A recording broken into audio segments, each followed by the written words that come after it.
The CIA. One of the most powerful and secretive agencies inside the US of A. These people are the origin of almost every single conspiracy theory you'll ever hear, and they're probably all right. For legal reasons, that was a joke, and I am not suicidal. Look, what I'm really trying to say is that the CIA is known for not talking, for being very secretive, right? So when I went onto the Masterclass website for a completely different video idea, boy, was I surprised. Have you ever wanted to learn how to off somebody on a government black site, or maybe tell George Bush that a certain somewhere over yonder has, weapons of mass destruction? Well, look no further than the CIA Masterclass led by the former CIA director himself. If you're not familiar, Masterclass is a website where famous people teach you things, right? It's like those dropshipping course scams that you see on TikTok, except like they've got Timbaland. How you doing, young lady? Most masterclasses are like learn how to cook with Gordon Ramsay or learn the art of filmmaking with David Lynch. And then there's just the art of intelligence by the CIA. What does that mean? How would this ever apply to my normal life? What can I possibly learn from? Am I gonna spy on my mailman to make sure he's not some commie spy? What does it mean? I guess it's supposed to help you with business goals, but they show it like it's a WikiHow tutorial. They've got like, learning to assess risk or build stronger relationships? What even is this image? Actually, my hair is the same color as the donut? And her teeth, I guess? I don't know. Let's just start watching it so we can learn a little bit from the CIA.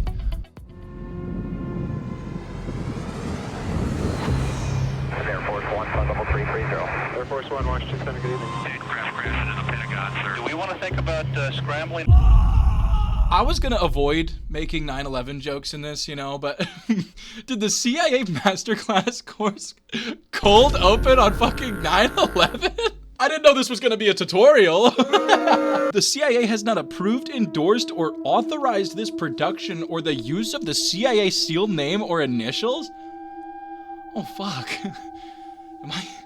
Am I gonna die? So this course is led by 3 former CIA officers. We've got Brian, the former director of the undercover section, Dawn, the director of technology and science, and then Michael, the former director of the CIA and assistant director. He did multiple, but he was acting director at one point. Huh? I would love to know how Masterclass pitched this to them. Actually, I would love to know how Masterclass even contacted them. I feel like by nature of their job, they should be pretty elusive people to contact, right? You can't just call up the former director of the CIA on a whim. But also, can you imagine being the director of the CIA and ending up here doing a Masterclass course, being like, come on guys, please buy my course. I can teach you a lot of things about business. Come on. Only $10 a month? I mean, that has to feel a little degrading, right? I mean, come on. Hold on. Hello? I think he's calling me. Yeah? Oh, wait, really? I mean, okay, yeah. That was, I can't really say his name, but he wants me to talk about today's sponsor, Rocket Money. Now, this video is actually a great example of one of my worst habits, which is signing up for a subscription, using it for 2 weeks or so, and then just completely forgetting it exists. I'll start the subscription thinking, yeah, I'll cancel it in a second, and then 6 months later, I realized I never actually canceled it, and I've been paying for some rich guy's yacht fund. But that's where Rocket Money comes in. See, Rocket Money automatically tracks your subscriptions and puts them all in one noticeable list, so instead of trying to remember every random course or food app you've signed up for, you can actually see what's charging you every month. Seeing everything laid out like this has just made me way more aware of where my money was actually going, but even if you are already on top of your finances, I think it's just nice to have this easy access check log to make sure you're up to date on everything. The other feature I've been using is the spending insights. Rocket Money automatically categorizes your spending and gives you a clearer picture of what you're actually spending your money on, which, it's kind of humbling to see how much money just goes to random stuff that I barely remember, So if you want to try Rocket Money for free, go to rocketmoney.com/Prisk. You can scan the QR code up here or use the link in the description to start your free premium trial. They're giving everyone who clicks it a free premium trial. So click it. They'll know I sent you. Thank you. And thank you, Rocket Money, for sponsoring this video. Now, where were we? Oh, yeah. Mr. Obama, yeah, I'm going back to the video now. I'm Michael Morell, former Deputy Director of CIA. I'm Don Myricks, former Deputy Director of CIA for Science and Technology. I'm Brian Carbaugh, former Director of CIA's Special Activities Center. And this is Masterclass. Fucking Power Rangers, Powerpuff Girls ass opening. We are Masterclass. It's crazy how they found a way to downplay the fact that one of these dudes was the acting director of the CIA. Kind of a big deal, right? Okay, the intro thing is kind of awesome though. I wish I had one of those. In this class, you'll learn how skills acquired in the CIA can help you build better relationships. How to communicate better and navigate risk. And blow stuff up? No?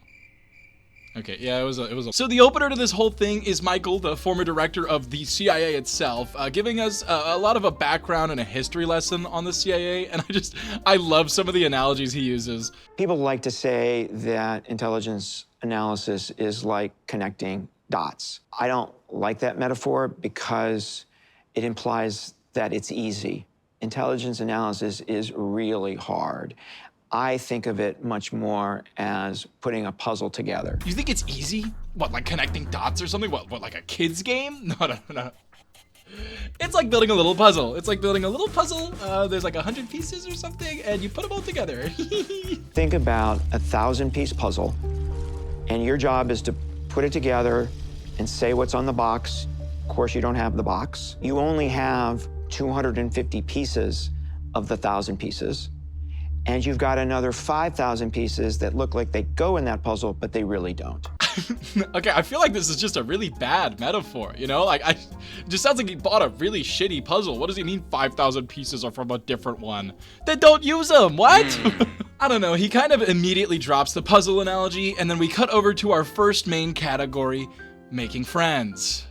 Oh, sorry, how to build meaningful relationships. I just think this is a really funny framing because why are former CIA directors giving me like dating advice? This whole first section doesn't actually have a lot of information, but I do want to talk about how this guy, Brian, only refers to agents as human agents. One of the most powerful principles of the human intelligence business inside CIA that I think we've all seen is that sacred relationship between the case officer and a human agent. What does that mean? What other kind of agents do we have? Perry the Platypus roaming the streets? What do you mean? This whole first section can be summed up as listen to people, so it's not that big of a deal, but I think the next section is gonna blow your minds. Okay, never mind. This whole segment is literally just sometimes people lie. But when they do, you can tell because they change. But if they don't change, that's when it gets hard. If someone's trying to deceive you over time, tone, mannerisms, chronology, timeline, inflection, speech patterns, it all starts to matter. This just in, hot off the presses. If someone's lying, you gotta pay attention to what they're saying. Thanks, man. I feel like you could kind of tell they weren't greenlit to say a lot of information that they actually know. So they just kind of fluffed the whole interview, right? Which ironically is probably the biggest lesson out of this whole video, you know? It was tough sometimes to be the only woman in the room. When I was young, I wore baggy suits and I put my hair in a bun and I wore glasses because the fact that I was a young woman technologist was unusual. So this is Dawn's intro and also like the only thing she says in this entire episode. I think it's really ironic. They kind of just brought the one woman director from the CIA to go, yeah, being a woman in the CIA was hard, and then they just punt her. She says like 2 more things for the rest of the video. That had to have been on purpose. That's fucked up. Oh, also she calls herself Q. You're Q. You're cute. That's right. Like from James Bond, you know, the movie. Ooh, that's weird.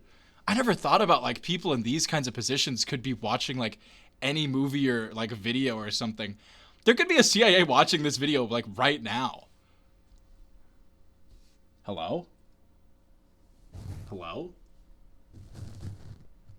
Hello. She does actually get a little segment where she details the different types of listening devices they use, and then they're gone. She's gone forever. Honestly, I'm just really mad. I feel like she would have had some really interesting information. You know, like, I want to know all the evil-ass spy shit that she made. In this thing, she really only references, like, listening devices and the shoe phone, but come on, lady.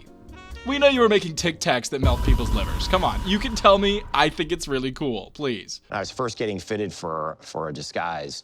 The team from the Director of Science and Technology who do disguises are miracle workers. So they sort of went with like a Kevin Bacon Footloose kind of like hairpiece that clipped on and it was kind of spiky. Wow. You know, I'm actually really glad I paid for this. I feel like this is definitely gonna help me in my business career. I mean, all I have to do is disguise myself to make myself look like Kevin Bacon in my next meeting, and I win, I guess. I think this just makes my business better. A lot of the tips in here, I feel like do not do anything, and they're kind of just telling stories and going, yeah, I guess you could use that for business. I mean, I guess you could. Brian then goes on to detail how he was like stationed in the Middle East undercover, and he had to learn how to blend in with the locals, right? Which is really funny given that 5 seconds ago he mentioned how they disguised him as Kevin Bacon. I can't really explain why, but I don't think Kevin Bacon would blend in very well in the middle of Baghdad. Maybe I'm wrong, but I think he would stick out a little bit. Also, this gives me a completely different thought.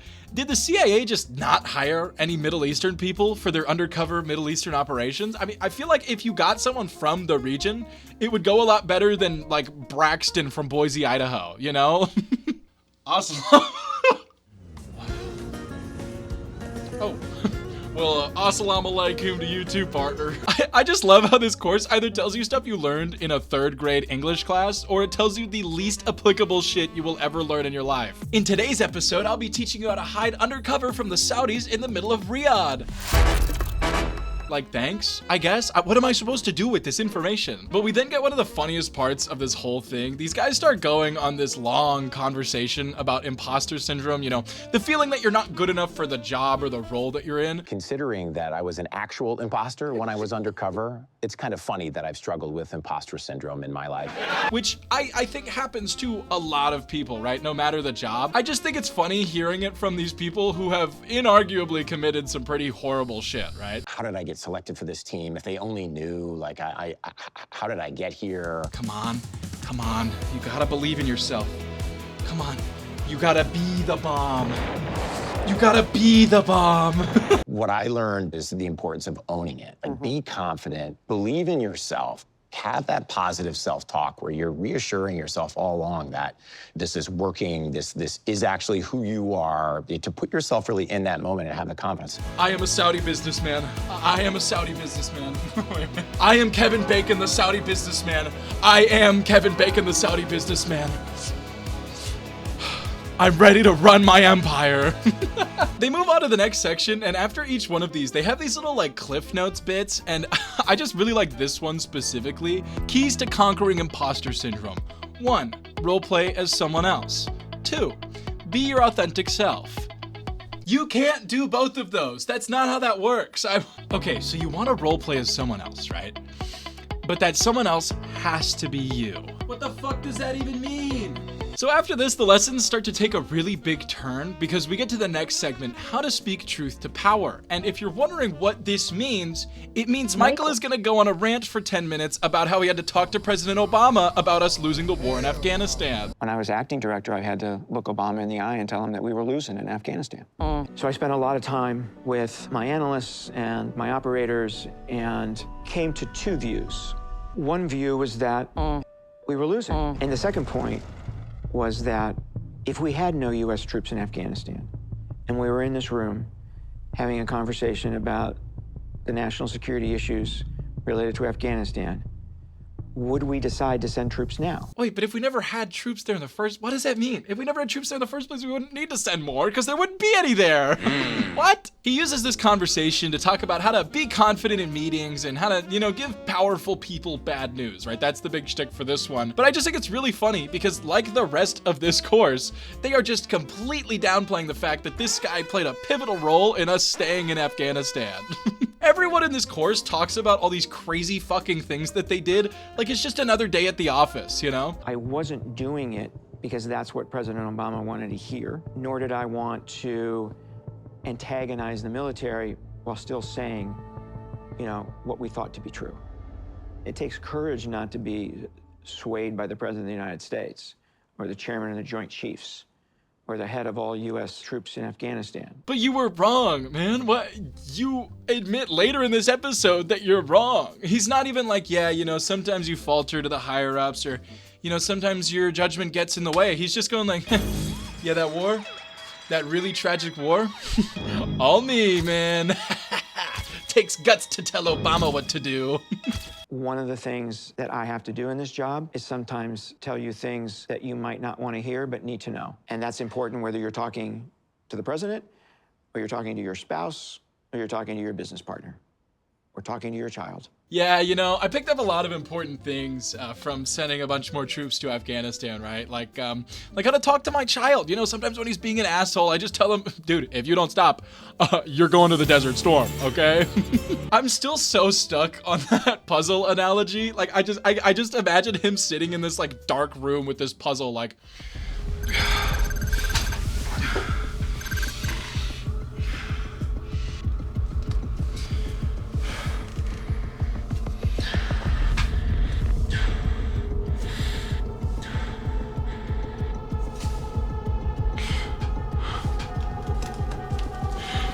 Oh my God. Mr. President! This course is so awesome. I feel like I'm learning a lot. So, this entire segment is about Saddam Hussein and Iraq. Little on the nose there, guys. Our analysts concluded that Iraq still had these weapons. Colin Powell presented that report to the UN Security Council. Iraqi denials of supporting terrorism take their place alongside the other Iraqi denials of weapons of mass destruction. It is all a web of lies. It's essentially why we went to war in Iraq. Turns out we were wrong. Are they really going to use what is arguably the worst situation in modern US history to just go, and that, kids, is why you avoid bias when making decisions? It's like these guys are talking about buying the wrong car or some shit. This is crazy. You can't joke about this stuff. You caused it. Now, I will digress for a second. I think he does give some good insight on where the mistakes came from, and he seems to be about as honest as a CIA member is physically capable of being. But this whole segment is literally just him going, well, we messed up because we really didn't like Saddam Hussein, so we just lied a lot, and that's why we went.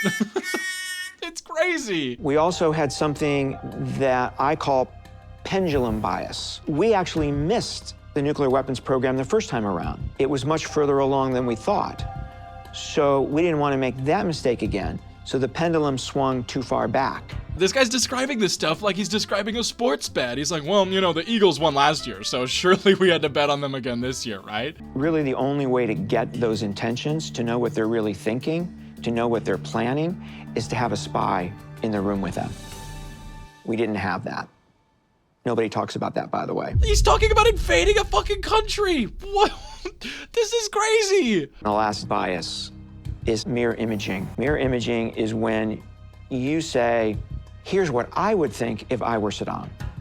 What the analysts thought was that Saddam would never give up these weapons because they would never give them up. Isn't this a business class?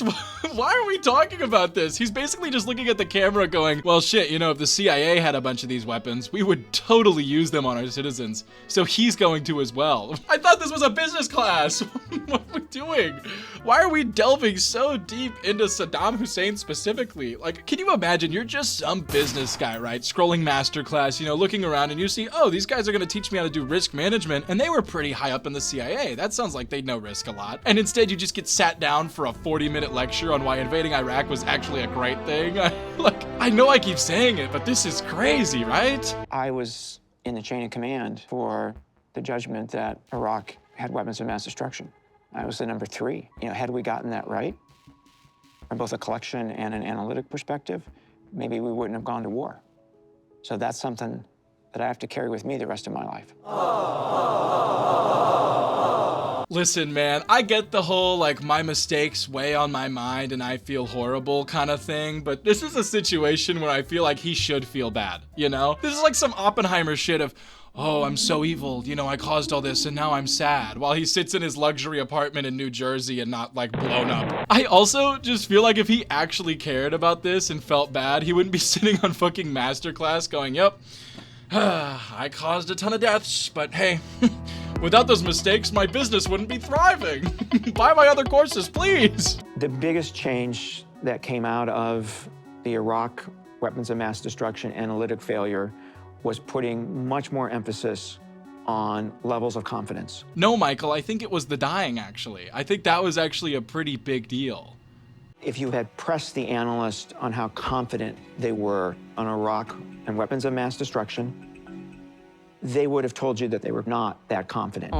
I'm sorry, if you pressed them, they wouldn't be very confident in their opinion? Well, are you guys employing actual toddlers? What is he talking about? Now, sweetie, are you sure Iraq has those bombs? I don't know. I don't know.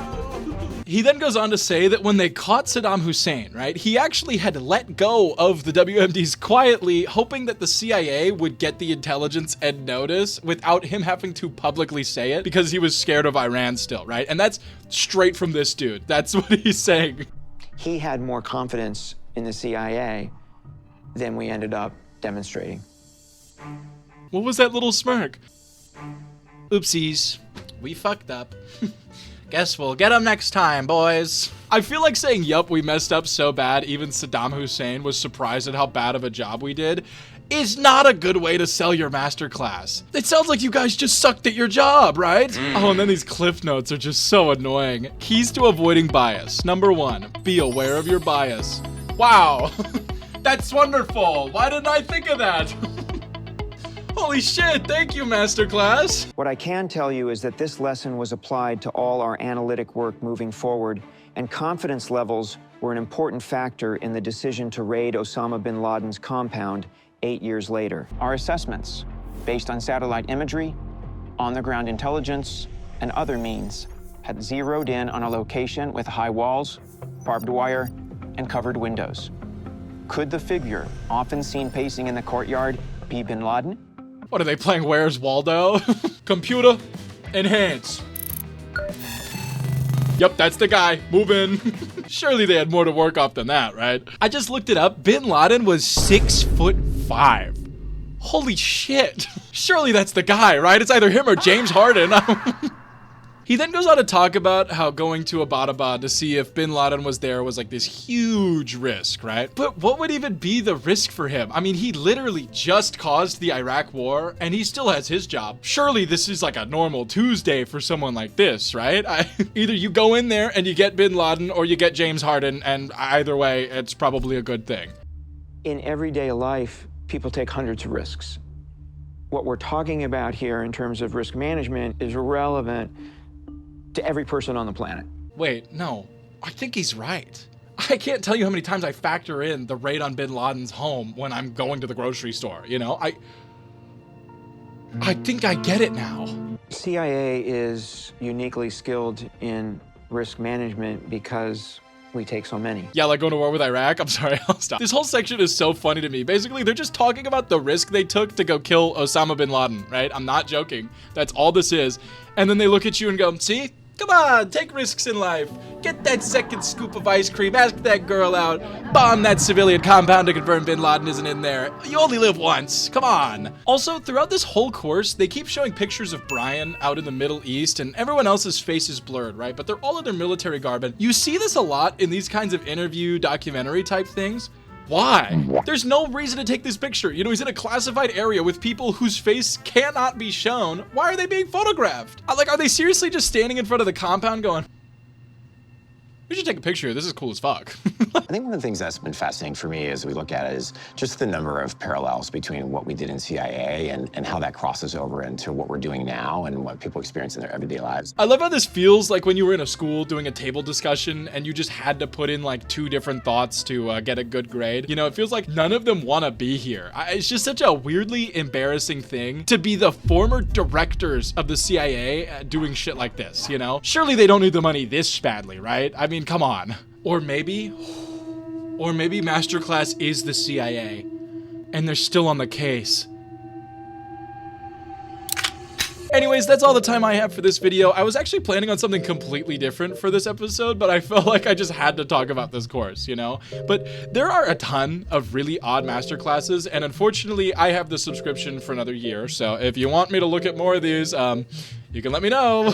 But with all that being said, my name is Prisk, that's Reggie, and you're watching Disney Channel.